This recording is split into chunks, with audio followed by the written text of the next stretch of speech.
முதல்ல முக்தினா விடுதலை, மோட்சம்னா விடுதலை. எதிலிருந்துங்கிற கேள்வி வரும் இல்லையா?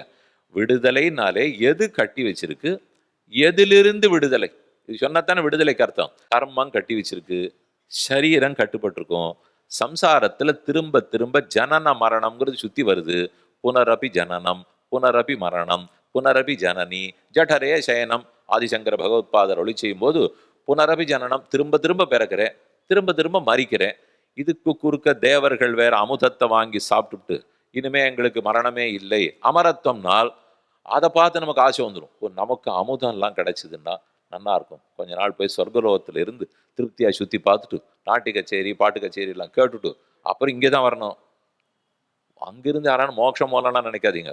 சொர்க்கலோகம் கோவில்லையே சொர்க்கவாசல்னு போடுவா, அது தப்பான பேச்சு. வைகுந்த வாசல்னு தான் எழுதணும்.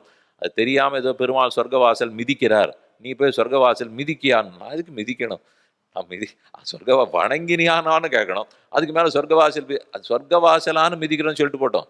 இது வைகுந்த வாசலை வேற மிதிக்கிறேன்னு சொன்னோம்னால் அங்க செல்வதற்கு ஆசைப்படுறோம். கோவில்ல போடச்சேவே எழுதும் போதும் வைகுந்த வாசல்னு தான் போடணும். சொர்க்கம்ங்கிறது சின்ன இடம். சின்ன இடம்னா அது நம்ம பார்க்கச்சே ரொம்ப வசதியான இடமா இருக்கட்டும்.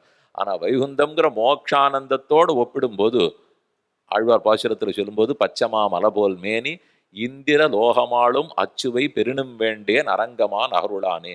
இந்திரலோகத்தை ஆளக்கூடியது கொடுத்தாலும் எனக்கு வேண்டாம், வைகுந்தத்தை கொடுத்தாலும் வேண்டாம், நாமங்களை சொல்லிண்டே இருக்கேன். பச்சை மாமலை போல் மேனி பவளவாய் கமலச்செங்கண் அச்சுதா அமரரேரே ஆயிரதம் கொழுந்தே என்னும் இச்சுவை. இந்த நாமங்களை சொல்ற இச்சுவை. இது தவிர யான் போய், அவர் போறதுல விருப்பமே இல்லை, அது எவ்வளவு இழுக்கிறார் பாருங்க.